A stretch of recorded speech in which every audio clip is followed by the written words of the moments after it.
Bonjour à tous, aujourd'hui on va parler des vivaces parce que vous le savez en permaculture on est plutôt basé sur les vivaces, même si tout le monde résume souvent la permaculture à du maraîchage bio.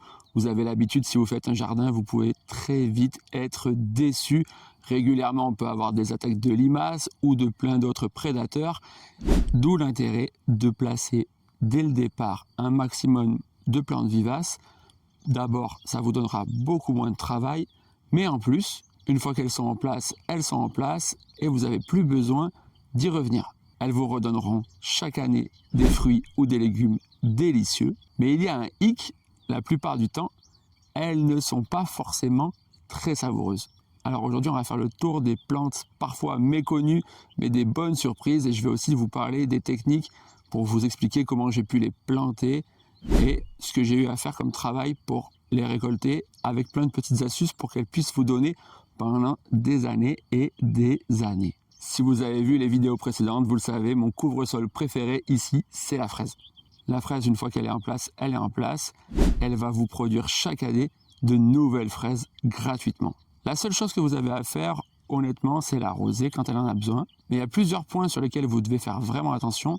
D'abord, c'est sélectionner les bonnes variétés. Si vous voulez être plus autonome, je vous recommande les variétés remontantes qui vous permettront de récolter plusieurs fois dans l'année. Maintenant, si vous voulez en faire un commerce, en général, ce qui se passe, c'est qu'on met des fraises primeurs qui vont donner très tôt dans la saison et qui vont être vendues hors de prix. Malheureusement, ce n'est pas les meilleurs, mais ça vous permet de recruter des personnes pour tout récolter en même temps.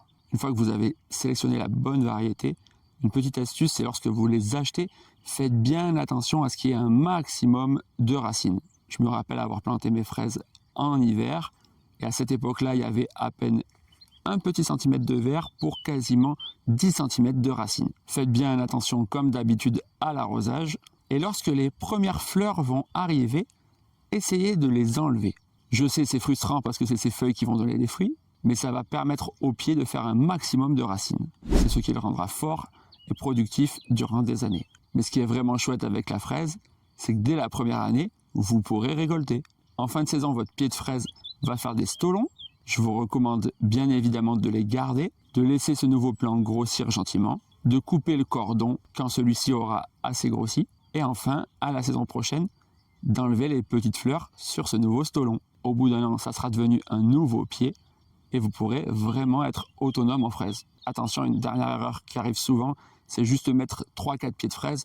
Franchement, vous mangerez très peu de fraises, ça vaut pas le coup. Quitte à en installer, allez-y, mettez le paquet, 20, 30, 40 pieds, achetez-les en gros, ça coûte moins cher. Ou encore mieux, allez chez quelqu'un comme moi qui en a beaucoup trop et qui se fera un plaisir de vous donner ses propres stolons. Après, c'est que du plaisir.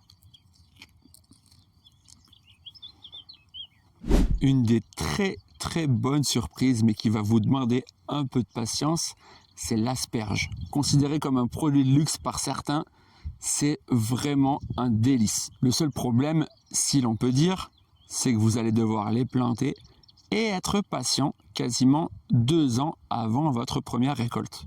Mais là encore, une fois qu'elles sont là et elles vous donneront chaque année.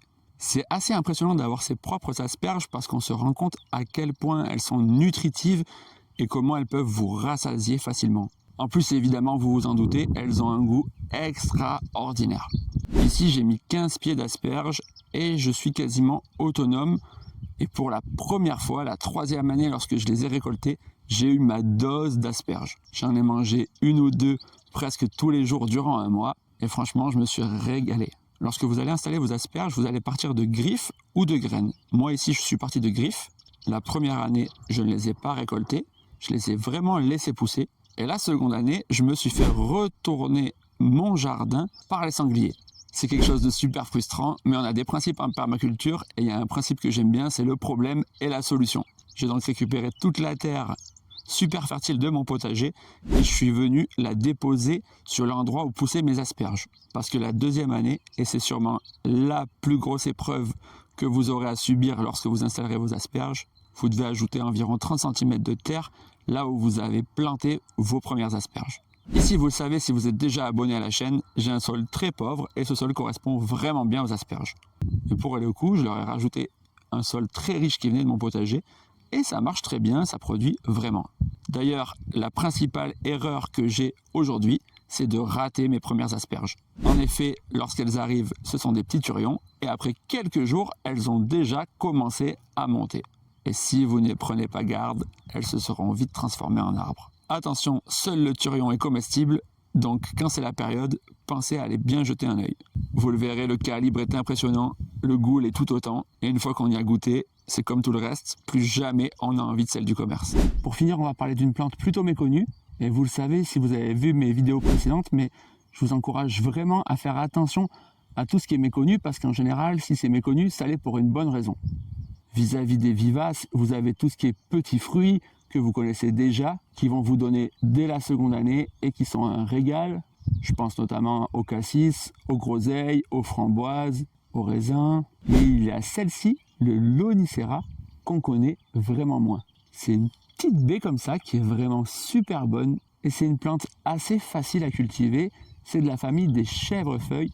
Faites attention, la plupart ne sont pas comestibles. Regardez bien la variété. Ici, c'est un Kamchaka. On peut l'appeler Lonicera, mais aussi baie de mai.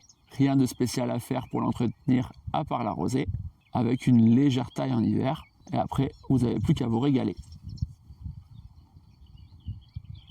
Franchement, c'est super bon. Ça a un petit goût acidulé, un peu comme les myrtilles. Et ça aussi, la myrtille, c'est un vrai régal.